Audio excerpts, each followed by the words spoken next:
Olha só, o ex-banqueiro Daniel Vorcaro, ele cogita firmar esse acordo de delação premiada com a Polícia Federal e ele sabe que dificilmente irá escapar ileso das investigações relacionadas ao escândalo do Banco Master.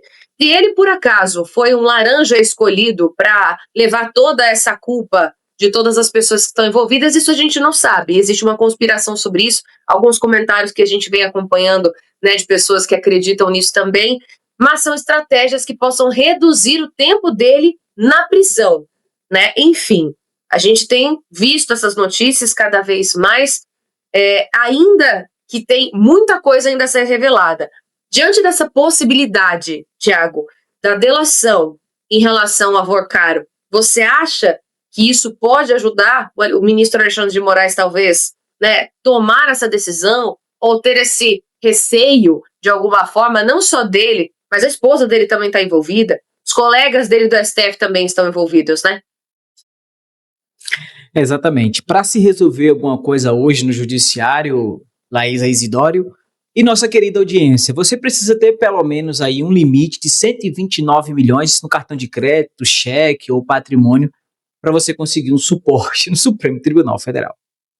Cara, vamos fazer uma linha do tempo aqui, não do começo, mas de pontos importantes sobre o assunto delação.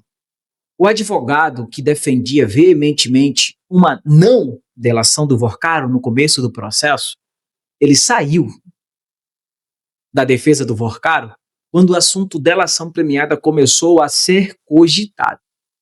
O assunto delação premiada, hoje no Brasil, está aí outra coisa que não tem mais a legitimidade, a força jurídica, devido ao fracasso que foi o julgamento do 8 de janeiro. O Alexandre de Moraes ele pode dizer assim, tive êxito com o meu objetivo, prendi Bolsonaro e prendi os golpistas. Meu Deus do céu, não pode. Como é que eu chamo uma mulher com a Bíblia na mão de golpista? Mas Alexandre de Moraes cumpriu o objetivo dele e deixou uma lacuna gigantesca no meio jurídico nacional, que é o que nós chamamos de problema também para o próximo líder que vier a ser desse país. Isso aqui é inevitável.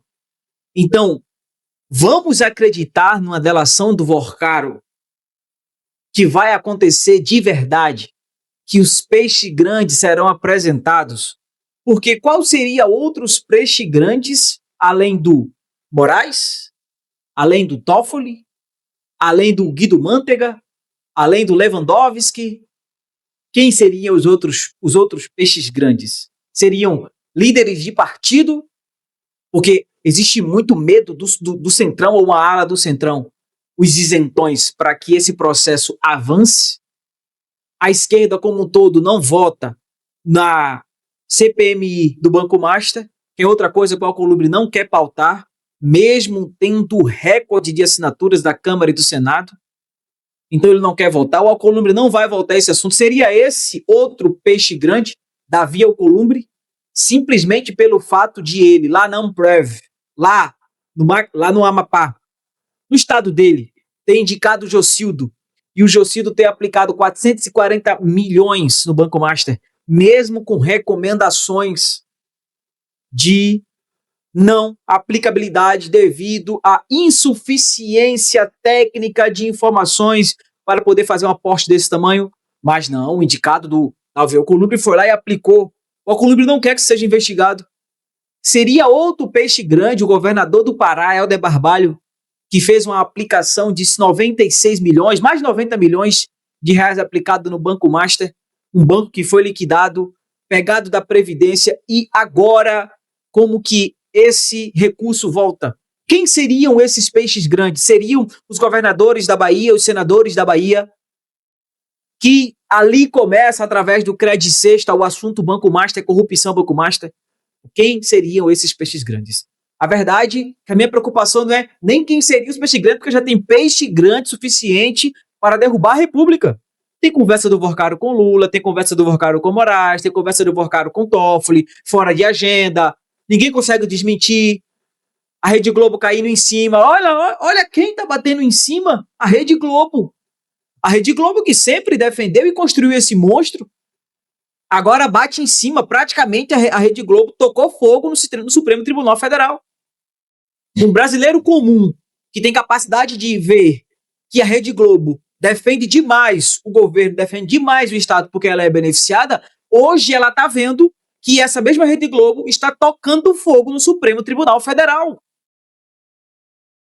Eles não estão medindo esforços para colocar na mão da oposição informações suficientes para desmoralizar, deslegitimizar e, principalmente, tirar toda a fonte de força moral do Supremo Tribunal Federal.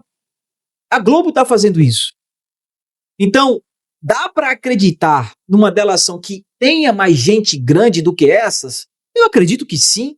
O que não dá para acreditar hoje é que vai haver, de verdade, não tipo ao do Mauro Cid, não, mas de verdade, uma delação por parte do Vorcaro, e ali será cumprido um rito judicial da maneira correta. Serão conectados as falas do Vorcaro, que é a peça principal desse caso, com as provas que já existem. Se o Vorcaro quisesse ajudar na cooperação para que reduzisse a pena dele, porque todo mundo sabe que ele é um corrupto, ele é um bandido. Ninguém tem dúvida disso. Mas não precisa fazer uma delação, é só confirmar que esse contrato que foi feito no nome da esposa do Moraes, que hoje nós temos informação suficiente para dizer assim, não, era só no nome da esposa do Moraes, da Viviane Bassi. Era pro Moraes, porque quando ele é preso, mensagem do Vorcaro para Alexandre de Moraes. E aí, conseguiu desbloquear o quê? A minha prisão, a prisão dele que ele está falando? Fora outras dezenas de mensagens que eles estão conversando? Então era só falar, de fato, esse recurso que eu falei para minha equipe que a gente poderia ficar sem pagar o PCC se fosse o caso, mas pagar o Alexandre de Moraes tínhamos que pagar? Recentemente teve a declaração da esposa do Moraes sobre como que foi feito o manuseio desse recurso. Vocês esqueceram? Ou vocês, peraí, espero que vocês não tenham esquecido disso. O Moraes já disse que isso não existe. Esse recurso, não, esse contrato, isso aí é conversa. É a mídia querendo atacar o Supremo Tribunal Federal. Por isso que ele endossa até hoje o inquérito do fim do mundo, o inquérito das fake news. Porque quando saiu informações primárias, era a mídia tentando atrapalhar o Supremo Tribunal Federal. Entende? É só o Vorcaro falar que de fato houve um contrato e já era. Porque esse contrato só foi descoberto a partir de investigação da Polícia Federal e não por um trabalho comum da Receita Federal. Entende? Então daí a gente já tem problemaço a ser resolvido. E eu espero que, apesar de toda a descrença no sistema brasileiro, aconteça de fato uma delação e esse caso seja logo resolvido. Quem fez besteira, que tome suas penas, que pague suas penas, mas o que não dá, e eu encerro com essa fala para acreditar, Laís e nossa querida audiência, é que esse grupo prendeu o povo do 8 de janeiro e prendeu o Bolsonaro. Isso não dá para acreditar. Dá para acreditar. Verdade, Thiago. E isso que você trouxe é bem relevante, porque a gente espera que realmente a justiça seja feita, né? É triste a gente sempre acompanhar escândalos de corrupção, como o Mensalão, como o Petrolão, como a Lava Jato, e perceber que todas as pessoas envolvidas, comprovadamente envolvidas em corrupção, né, com escândalos realmente, estão soltas e não só soltas, né, ilesas em relação a tudo que aconteceu, né? Não pagaram pelos seus atos, não tiveram consequências negativas diante das suas más escolhas, né? Enfim, então a gente espera, existe sim, eu acho que um fundo de esperança ainda no povo brasileiro de que essas pessoas realmente arquem, né, pelos seus atos. Enfim, e a gente vai sempre acompanhando por aqui.